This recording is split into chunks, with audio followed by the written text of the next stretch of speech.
As you get your yard ready for winter, what should you do with all the fallen leaves? Before you bag them up and stick them on the curb, my expert guest wants to make sure you know all about this amazing garden resource. Hello, Vermont. As a native Californian who grew up with eucalyptus and palm trees, neither of which, of course, is actually native to California, I'm still learning my way around seasonal garden chores, like leaf raking. And my trees tend to drop late, well after Burlington's curbside pickup. So each year, I'm in a conundrum about what to do with my leaves, which is why I am very happy to welcome my guest today.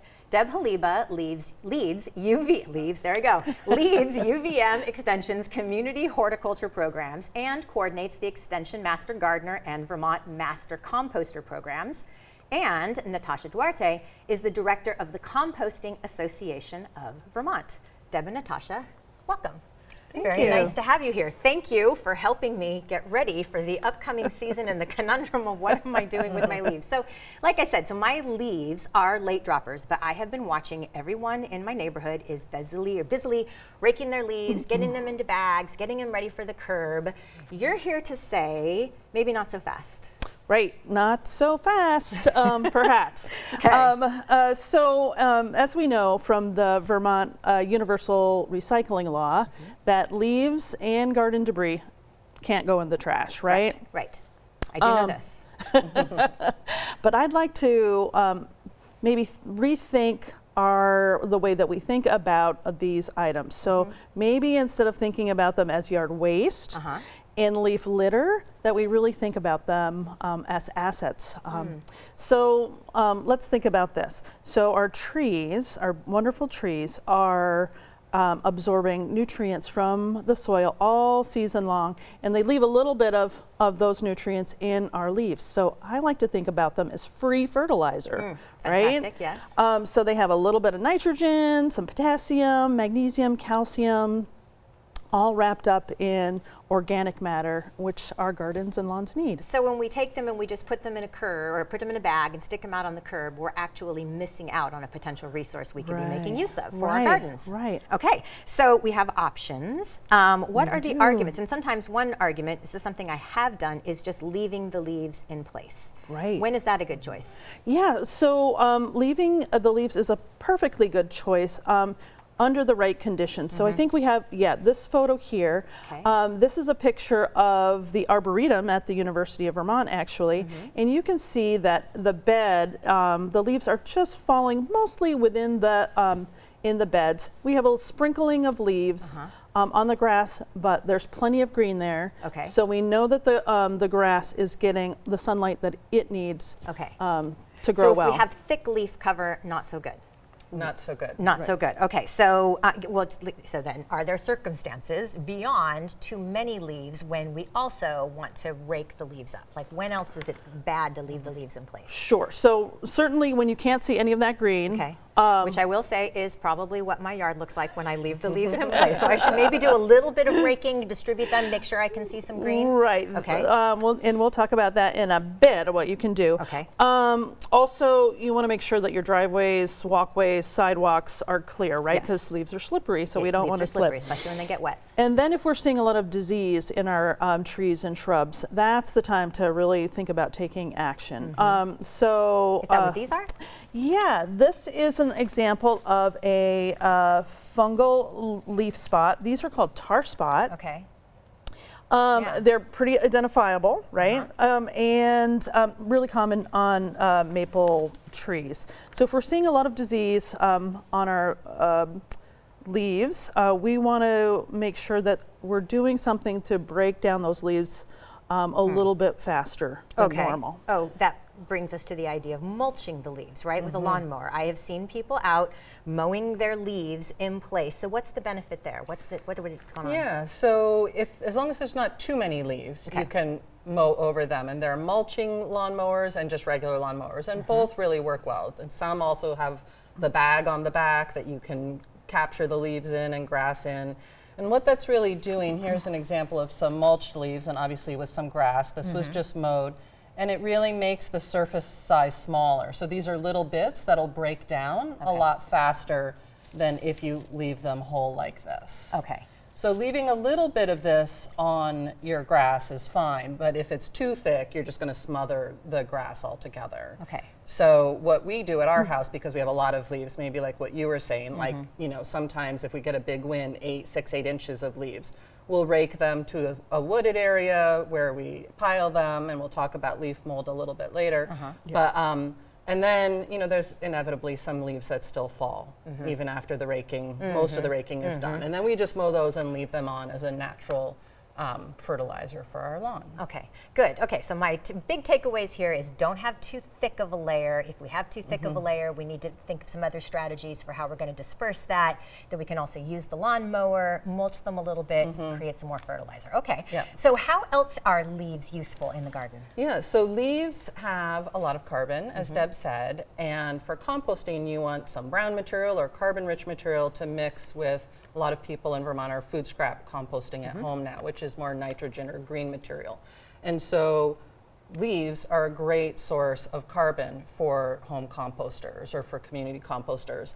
And again, the surface area, if you mulch them and you collect them, either rake them up or in the bag attachment for a lawnmower, you can put those right in your home compost system to give that carbon that's needed to balance the food And scraps. then can we also distribute them like this? We have some images kind of coming up. Can we distribute them around our beds? Sure. So leaves make a wonderful mulch for your garden beds. So the photo that we're seeing here is a perennial bed in a beautiful perennial bed in Saxton's River.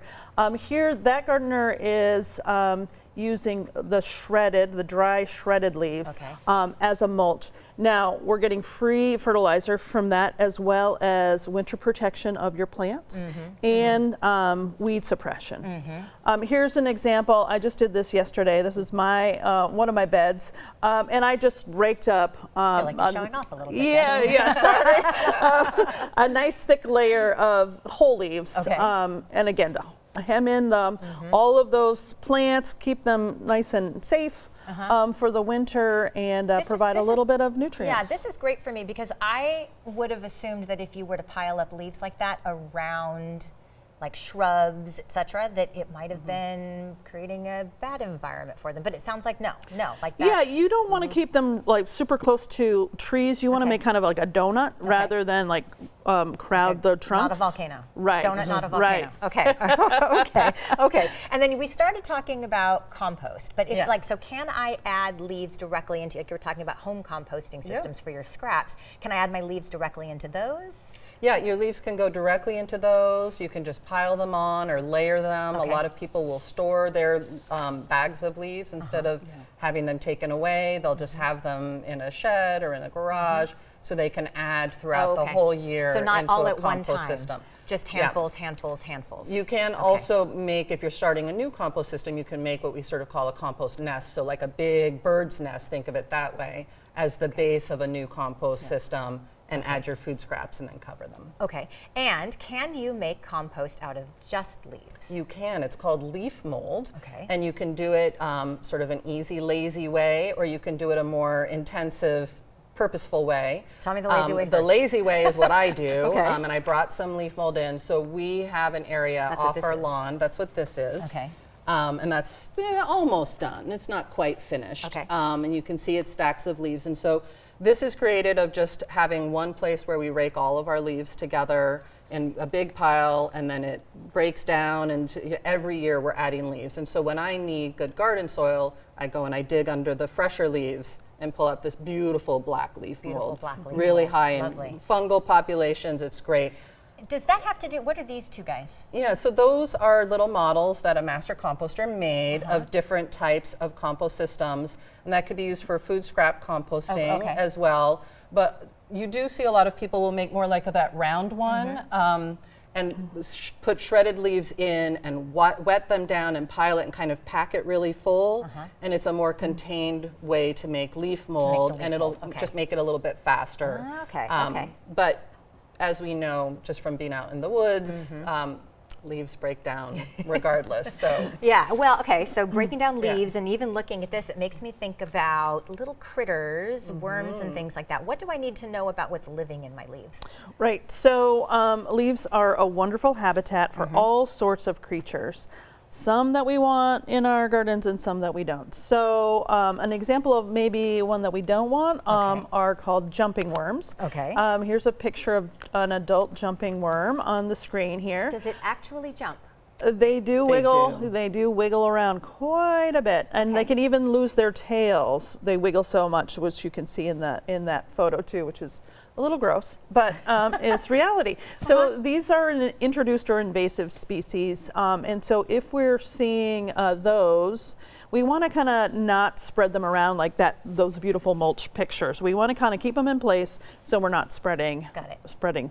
Other creatures. I just took this, snapped this. This is a cocoon of, I think it might be a tussock moth, a tussock moth. Okay. And it's really hard to see, and that's intentional on the part of the creature.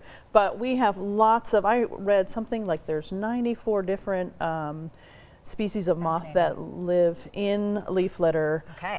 Things So like, our leaf litter and our, not uncomplicated, you know, we're paying attention to all of these critters. And it sounds like the final takeaway is don't miss out on the resource. Leaves are super beneficial.